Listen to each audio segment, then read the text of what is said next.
Hi, my name is Maria, and I discovered effective altruism at my university in 2014, so quite some time ago now. And at the same time, I discovered an organization called 80,000 Hours. And up to that point, I've been trying to figure out how I can do good through my career on my own. But I thought it was really, really hard. So when I discovered effective altruism and discovered my group at my university, I was sold like very quickly because I found other people that wanted to do good, that were kind and considerate and kind of wanted to think strategically about how they could make this happen. At the time, I studied user experience and service design. And when I finished my university studies, some of the people in my group had this idea of starting to fundraise for GiveWell recommended charities. So when I was done studying, I got the opportunity to work 1 year with setting up what is now Effektivt, which is one of the first effective giving organizations in, I don't know, maybe the world who did what we did. Yeah, then kind of at the advice of, or I followed kind of the advice in the e-community at that time to go into, to go and build career capital. So I did that for a few years. In the private sector, I worked as a service designer, and after a few years, I was kind of wanting to move into a more impactful role. But I find it really hard to figure out how my skills could fit into the impact space. Because I think one of the things that the effective altruism movement has given me so much, but like one of the hard things about it, it increases your ambitions, which means that kind of everything you looked at as good opportunities before is kind of not good enough anymore. And that can be like a hard time for your mental health. So yeah, if you can avoid that, that would be good, but also, yeah, that's my experience. Then at one point I discovered this job board that 80,000 Hours had, and I remember like one particular time where I looked through, I think I scrolled through like all of it, and I didn't see anything that fit me. I didn't see anything that I thought I could do now or in the future. And that was really discouraging. And I felt really bad because I was like, what am I going to do? I really, really want to do good. I want to have high impact, but I don't know how to do that, kind of. Then in 2021, I went to EA Global in London, and I met someone from 80,000 Hours looking for someone to take over the job board. And at first I was like, I don't think I can do that. But like after talking to him and thinking about it for a while, I became this person, running part of the job board and sending out weekly newsletters to a lot of people about which jobs they could have.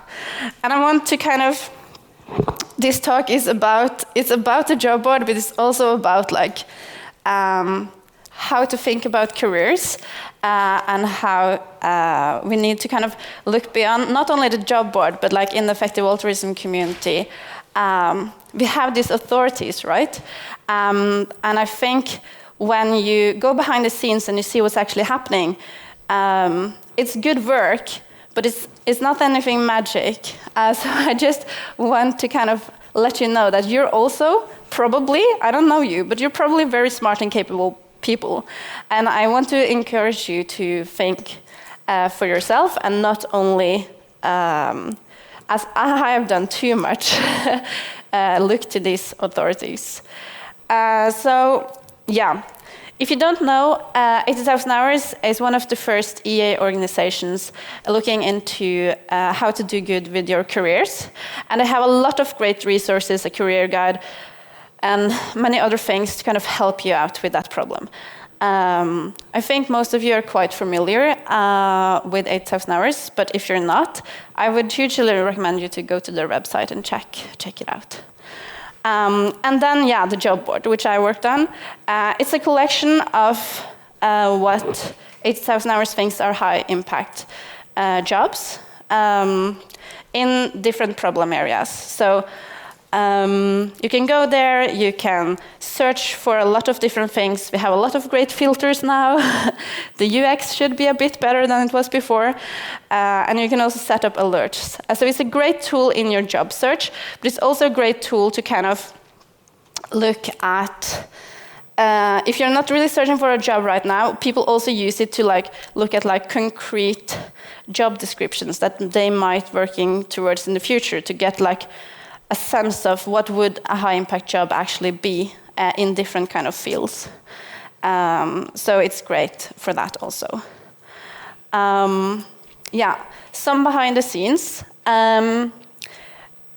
8,000 Hours sorts their jobs by checking a lot of different organizations to see if they have new vacancies. That's the most important thing.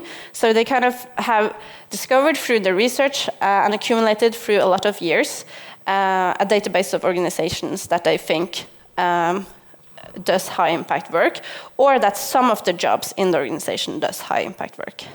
Also, organizations send in their vacancies to 8,000 Hours. And then we also have people, people around the world that in our network that kind of sends in a job that they think are high impact, through the network. And then a curation, that's kind of how we select the jobs that go on the job board. We use the research from the web team, the research that you can find on the 8,000 Hours webpage, and then also talking to industry and cause area experts. So when I was there, we were looking into, 1 quarter we were looking into improving our listings in biosecurity. And then we talked to a lot of different biosecurity people and asked about what kind of jobs are relevant or not, what did they think about our current curation, the current jobs that were on the job board, and so on. So that was how we worked on the job board. Some limitations of the job board. Just the main thing is that a lot of great opportunities won't be there. So I just want you to let you know that is just the case. And I know I talked to people and I felt it myself, this kind of stamp of approval effect. So if you take a job that's on the job board, you think it's already vetted, it's going to be good. And it probably is. Most of them are. But also some of them, you need to understand why you're taking them. Because some of them might be going into an existing organization and nudging them in the right direction. And if you just take that role and go in there and do what your manager said, it won't necessarily be as high impact as it could be if you know why you're taking the role and you have an idea for yourself how you want to nudge that. Just because of the network and the expertise of the 8,000 Hours team, there will be fewer roles outside of the UK and US. But they have a lot of remote roles now, so that's great. But if you're not looking for that, you will not find as many options. Also, the 8,000 Hours job board sticks to the problem areas that 8,000 Hours focus on.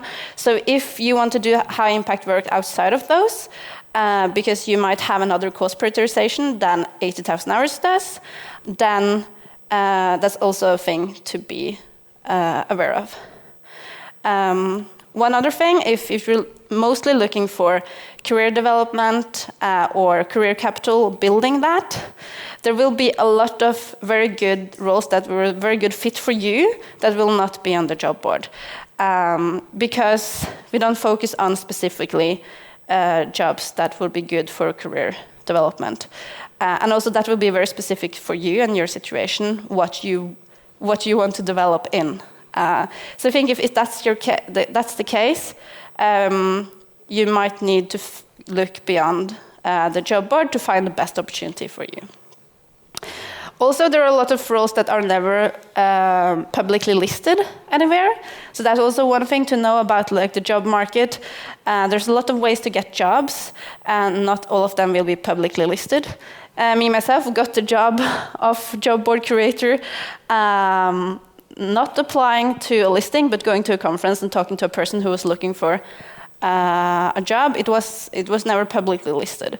So that's, yeah, also something to be aware of.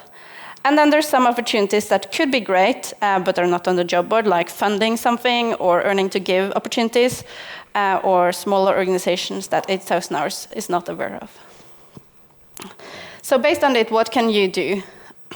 I think one of the things you need to know is know what you're looking for. You need to do some thinking yourself. You need to think about your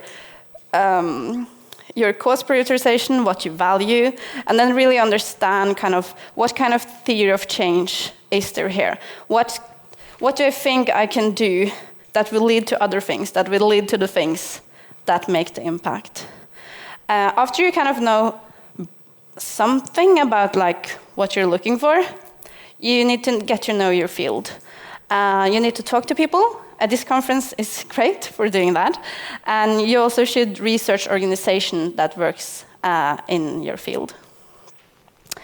Yeah. You also need to know your local context, especially if you need to, yeah, if you're not if you don't want to move anywhere in the world, and a lot of us don't want to move away from family and friends, then you need to know kind of your local context and how things work there and what are opportunities that's there. I would also encourage you to set up regular search on local job boards. In Norway, that's usually finn.no. In other places, it will be different things. And then, yeah, look for opportunities outside public listings. So using your network, let people know you're looking for a job, and send in general applications to organizations that you're interested in. Maybe you won't get anything at that time, but then they know about you and they might reach out to you in the future if they have an opening. So make sure that people know that you're looking for a job and kind of what kind of things you think you could do. Yeah. Also, the people working on the job board know about these limitations, so they recently made these collections, which are different kind of things that are not jobs, but are other opportunities, career opportunities that you might want to do. So that is something I encourage you to check out if that's relevant for you. Yeah, that could be like, here you see recurring fellowship, part-time courses on top problems, ways you can skill up. So that's also a great resource. Yeah. One thing I'm passionate about is like local and national effective altruism groups. And I think we can help through doing some research about how local organizations that work in different fields get an overview of that and being able to kind of spread that information to our members. Also, if you want to work in policy, it's good to know kind of the local government and understanding that, understand where do they take the like, which one actually have the power to do anything about like animal welfare laws, or who is doing technology policy, and how does that work in your context, and also like how, if you want to take that from a local to a more global stage, what would that look like?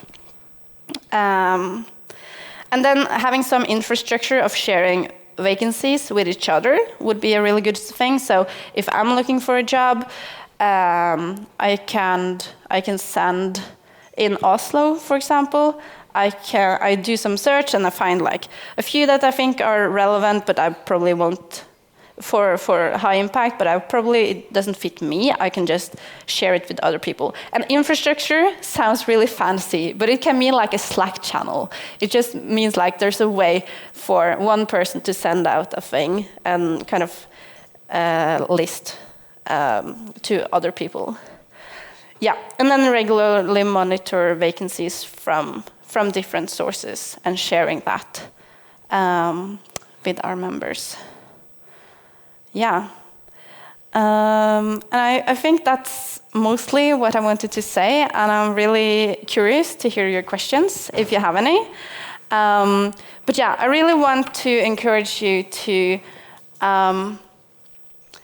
think for yourself, have the agency to know that you don't need the approval of some organization saying like, this is the approved upon jobs that you can take, because that is not really true. That's not how 80,000 hours think about it.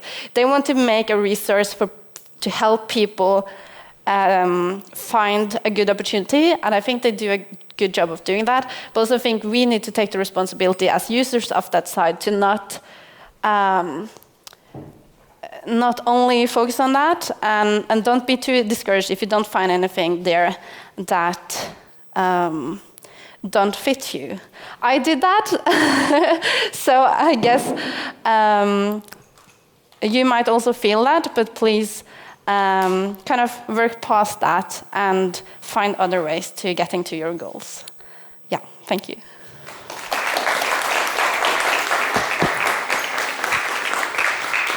Thank you so much for such an interesting talk.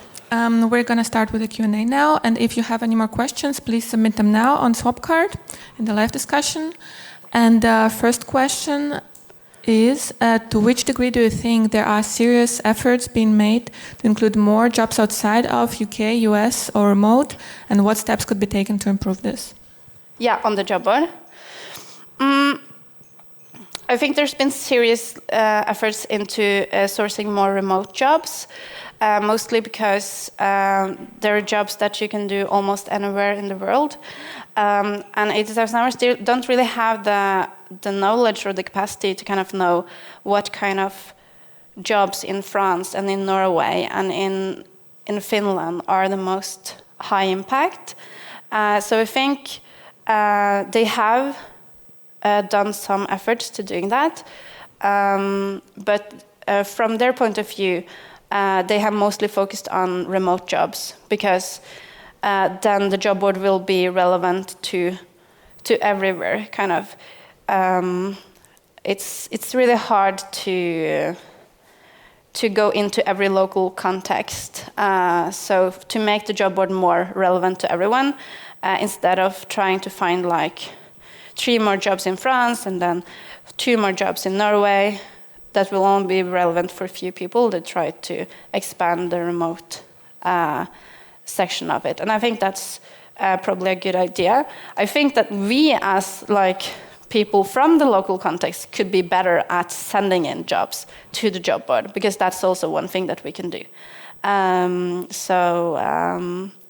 Yeah, I think that's most likely the case. We get more diverse locations on the job board would be for local groups and people from local contexts to send in more jobs.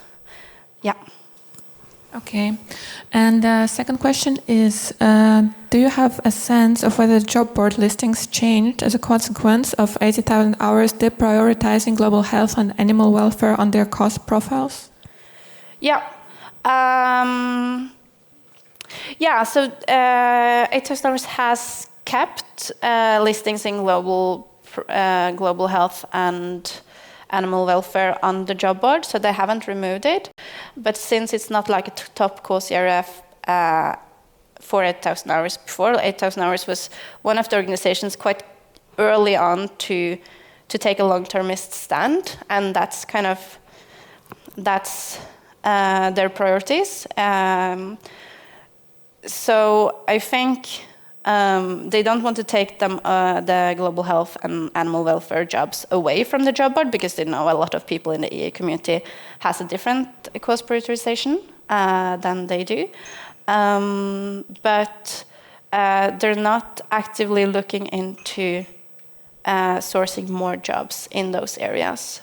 But yeah, they're still there from the organizations they have, and I did a little bit on it when I was there also.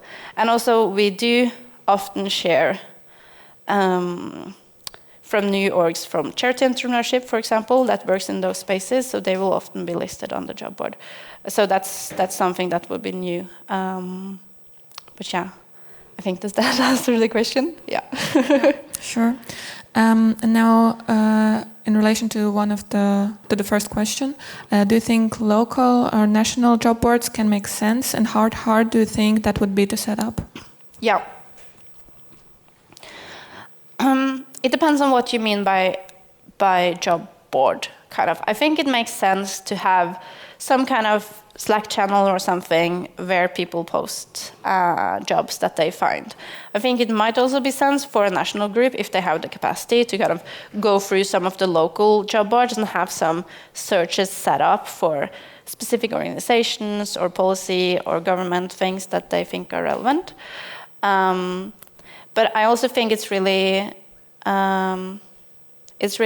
hard. So this is like a question of scale, kind of. Yeah, so I think you need to kind of figure that out in the local context. I think for some countries that are bigger, it might make sense. But like building like a job board on a website, I don't think makes sense. Then maybe like having a spreadsheet or having a Slack channel makes more sense for building the infrastructure around it. And then, of course, I think sending in opportunities to kind of 80,000 hours and the opportunity board would be a good idea. Yeah. Okay. And what alternative job boards, sites, or platforms do you recommend for EAs with different focus areas than 80,000 hours, for example, less long-termist? Yeah. So animal advocacy careers, is that the name? Have actually, if you go to the frequently asked questions on the 80,000 job boards, they've had other job boards that would be listed. But yeah, there's a few especially focused on animal welfare and alternative proteins that I don't remember the name of, I'm sorry. And then there's some job boards that are like generally focused on kind of NGOs and stuff like that. But they will not have kind of the effectiveness impact focused part of it. So that would be like very general. But that could also be a great source. But yeah, and also the EA forum has some job listings. So each quarter they make a new forum post and people comment on that with job opportunities. So that's also a place people can look. Okay, great. Thank you so much. I think those are all the questions that we have now time for. Just like to add Slack channels. There are a lot of cause area specific Slack channels, and they also mostly have a channel on job opportunities. Yeah, awesome. Yeah, there's a lot of different EA Slack channels that you can be part of that probably has some career specific thing. Thank you. Okay, so if you have any more questions, there will be now office hours in 5 minutes on the first floor in the office hours room 1. So please, you can follow us and go there. And yeah, for now, thank you so much for the talk. Thank you.